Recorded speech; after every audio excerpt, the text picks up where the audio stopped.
ადამიანის უფლებათა დაცვის კომიტეტსა და საინიციატივო ჯგუფის წევრებს შორის 4 საათიანი შეხვედრა პრინციპულ საკითხებზე შეთანხმებით დასრულდა. მხარეები შეთანხმდნენ, რომ 17 მაისის მოვლენებთან დაკავშირებით კომიტეტის მიერ მომზადებული დასკვნის პროექტი კიდევ ერთხელ გადაიხედება და საკითხთან დაკავშირებით დისკუსია კვლავ გაგრძელდება. თუმცა ძალადობის დაგმობასა და გამოხატვის თავისუფლების დაცვის საკითხებში უკვე შეჯერებული პოზიცია არსებობს. პრინციპულ საკითხებზე, როგორიც არის ძალადობის დაგმობა, გამოხატვის თავისუფლების დაცვა, შეკრების თავისუფლების დაცვა, აქ ჩვენ განსხვავებული მოსაზრება არ აგვაქვს და შევთანხმდით, რომ შემდეგი შეხვედრა გაიმართება შემდეგ კვირას და კიდევ ერთი შეხვედრა იქნება მესამე, სადაც უკვე შევაჯამებთ საბოლოო ტექსტს. კომიტეტსა და სამოქალაქო საზოგადოების ნაწილს შორის სადაო საკითხად კვლავ რჩება პოლიციის ქმედებები 17 მაისს განვითარებული მოვლენებისას. მოქალაქეთა ერთი ნაწილი თვლის, რომ შინაგან საქმეთა სამინისტრომ ვერ უზრუნველყო ადამიანების მშვიდობიანი შეკრება. საპარლამენტო კომიტეტის წევრები კი მიიჩნევენ, რომ პოლიციამ შესაძლებლობის მაქსიმუმი გააკეთა. პოლიციამ ვერ უზრუნველყო ადამიანების მშვიდობიანი შეკრება და ჩვენ ვფიქრობთ, რომ ეს ხაზგასმით უნდა ჩაიწეროს დასკვნაში. თუმცა იქვე აღსანიშნავია, რომ ცალკეული შემთხვევების დროს პოლიციელები მართლაც საკუთარი სიცოცხლის ფასად იცავდნენ კონკრეტულ მშვიდობიან მანიფესტანტებს. ჩანს მცდელობა, რომ ორივე მხარეს თითქოს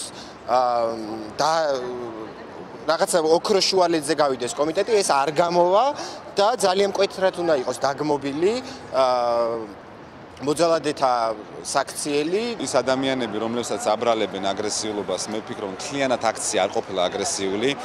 თვითონაც აღიარეს, რომ ეს ადამიანები თავიდან შეიკრებენ მშვიდობიანად.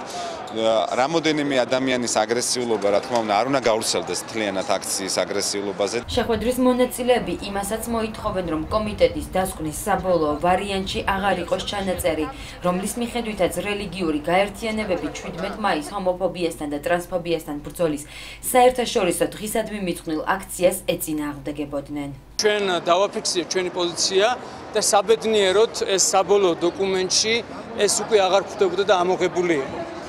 შეთანხმება შედგა ამ შემთხვევაში. შეთანხმება უკვე მანამდე იყო ამოღებული. მანამდე იყო ამოღებული, როგორც ჩანს დაუკავშირდნენ და ეს პუნქტი ამოაღებიეს, ვინაიდან ჩვენ წინააღმდეგები არ ყოფილვართ, რომ იდენტობას აქცია გაემართა, ვინაიდან ეს მათი კონსტიტუციური უფლება იყო.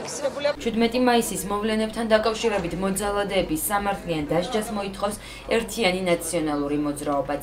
მოქალაქეთა ნაწილის მსგავსად ჩიორა თაქთაქიშვილიც მიიჩნევს, რომ პოლიციელთა ქმედებების შეფასება დასკვნაში ადეკვატური უნდა იყოს. განხორციელდეს ადეკვატური რეაგირება და დაისაჯოს ყველა ის პირი, რომელმაც უშუალო მონაწილეობა მიიღო.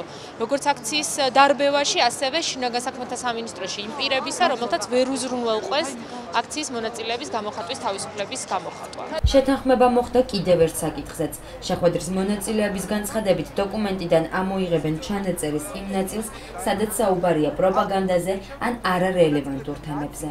პრინციპულ საკითხებზე შევთანხმდით, მაგალითად, დასკვნის პროექტში რო იყო მოცემული ისეთი საკითხები, როგორიც იყო მაგალითად პროპაგანდა, ერთსქესიანთა ქორწინება, არარელევანტური თემები აბსოლუტურად ან და მაგალითად ავღანეთში დაღუპული ჯარისკაცების თემა, რომელიც სრულიად არ იყო ასევე ადეკვატური. მსჯელობა არის იმაზე, როცა საუბარია ტექსტში, რომ ორივე ჯგუფს ქონა შეკრების თავისუფლება. ჩვენ ვთავაზობთ, რომ იქ სადაც დაამატონ განმარტება, რომ მას შემდეგ რაც კონტრდემონსტრაცია გავიდა კანონის საზღვრებს გარეთ, ისინი აღარ სარგებლობდნენ მშვიდობიანი შეკრების უფლებით, იმიტომ სამოქალაქო საზოგადოების პროტესტი მას შემდეგ დაიწყო, რაც ადამიანის უფლებათა დაცვის კომიტეტმა 17 მაისს ჰომოფობიასა და ტრანსფობიასთან ბრძოლის საერთაშორისო დღისადმი მიძღვნილი აქციისა და მასთან დაკავშირებით განვითარებული მოვლენების შეაფასა და დასკვნის პროექტი განიხილა.